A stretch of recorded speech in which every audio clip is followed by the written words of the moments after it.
En el último tiempo, distintas campañas publicitarias abogan por la idea de que todos los cuerpos son válidos e igualmente bellos. Pero ¿realmente hoy en día todos los cuerpos son aceptados?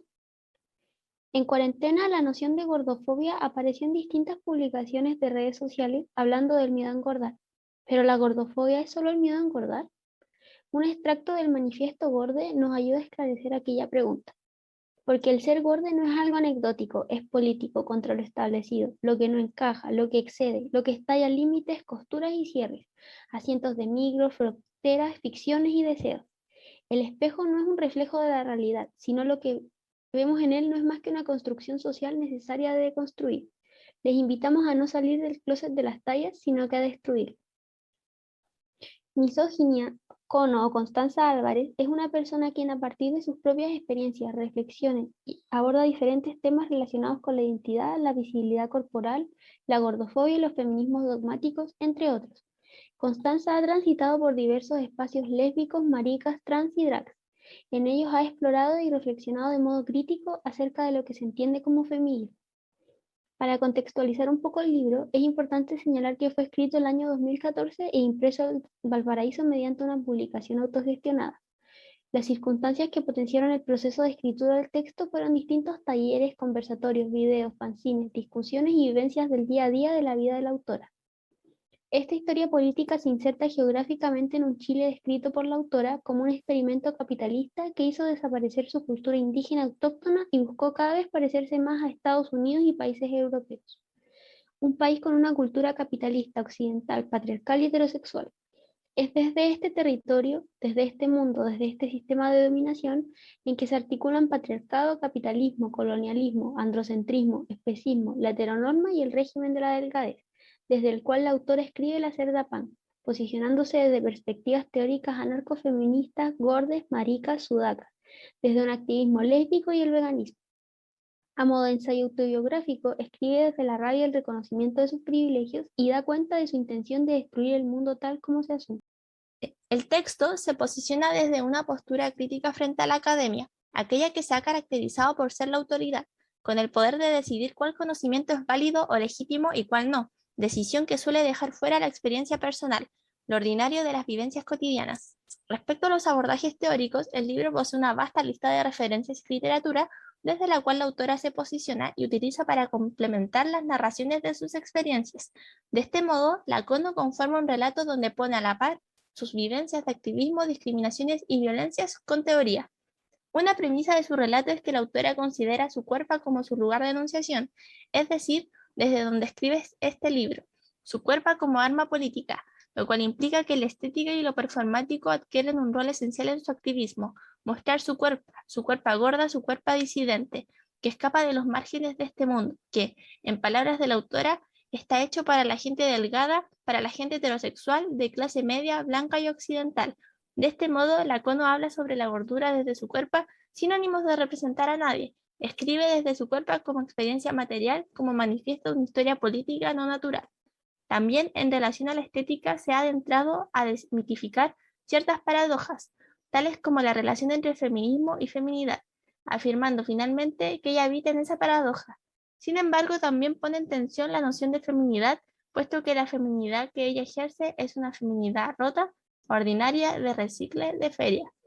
Desde la premisa lo personal es político se construyen sus argumentos, los cuales implican un constante cuestionamiento a los espacios en los que participamos, nuestras prácticas cotidianas, nuestras relaciones y afectos, nuestro consumo, nuestros deseos, por qué deseamos lo que deseamos, por qué deseamos cierto tipo de cuerpos, cuestionarse a uno mismo y las acciones políticas individuales que realizamos se vuelven importantes, dejando atrás la idea de que lo político se disputaba solo en los partidos o que el poder estaba concentrado en un único lugar o institución.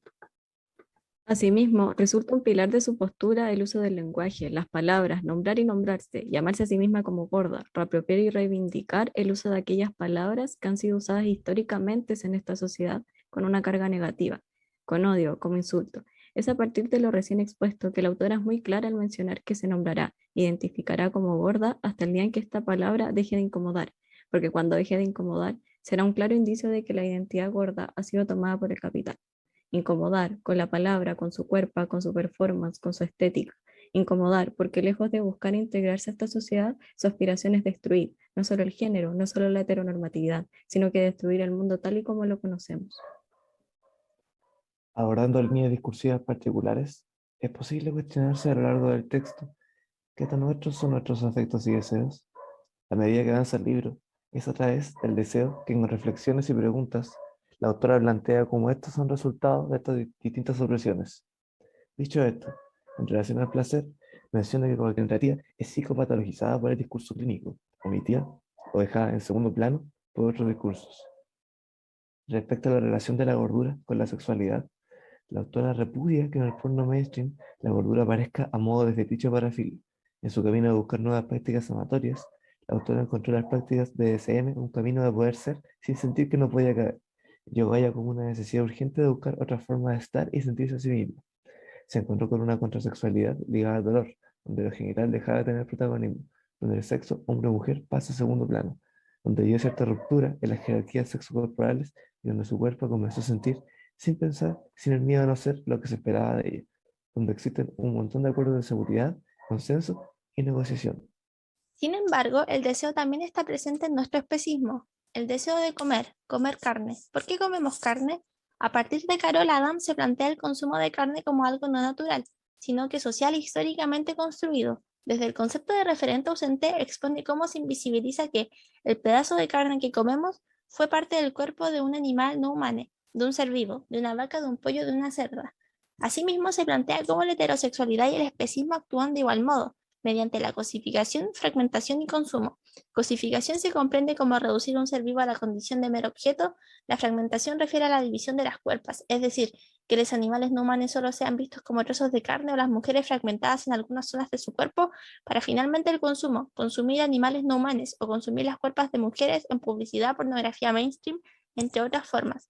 Por último, es preciso mencionar que la autora plantea el veganismo y antiespecismo como un posicionamiento más allá del hecho de no comer ni explotar animales, sino que también lo vincula con una crítica al consumo y al capital, que se reinventa constantemente, lo cual se ejemplifica en que, aunque no comamos animales, nos venden de igual forma una mercancía acorde a nuestros deseos. De esta manera, la autora manifiesta problemáticas que son necesarias de mirar desde la experiencia, ya que indica que cada característica de las personas resulta en una diferente opresión. Con esto nos referimos a que es diferente ser hombre a ser mujer, pero no solo eso, ser mujer gorda implica lidiar con aún más cuestionamientos, juicios y prejuicios, lo cual se puede complicar aún más si se es mujer gorda y lesbiana. Si a esto le agregamos el factor geográfico o racial, la situación puede empeorar aún más, puesto que no es lo mismo ser mujer en Norteamérica o en Latinoamérica. Es por ello que a partir del libro se complejiza lo que es ser un cuerpo gordo, el cual anteriormente se podía entender como un cuerpo con exceso de peso, ancho, que se anteponía a lo que se nos ha impuesto como ideal de belleza, ser delgade. Así, la gordura, un tema que es concebido más desde la individualidad, se constituye en realidad como una opresión social que está presente en todos los ámbitos de la vida, respondiendo a un conflicto cultural, social y político, en donde se culpabiliza, estigmatiza y discrimina a los cuerpos gordos.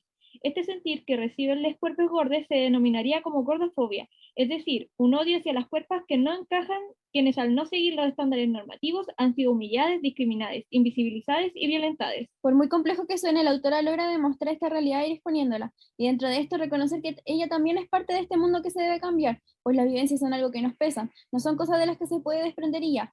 Es por esto que la autora se determina como una mujer gorda, ya que es una palabra que busca reivindicar como lo queer, apropiarse del insulto para convertirlo en un arma. Y no busca un orgullo gordo, porque ser gordo no es algo con lo que se debe vivir a pesar de los prejuicios, de las burlas, de los ataques de la gordofobia. Es algo que debe ser erradicado, que no debiera tener cabida en el mundo y no hay otra opción.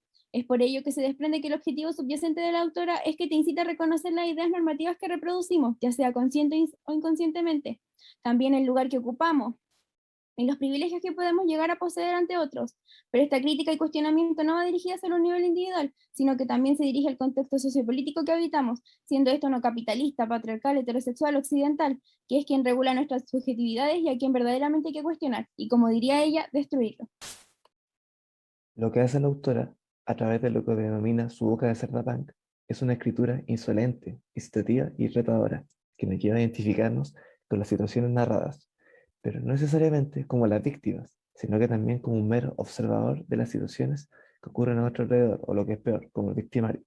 Pues claro, no hay que olvidar que nacer en una determinada sociedad expone ciertas ideas y pensamientos en nosotros, siendo esto un sentir que también retrata la autora.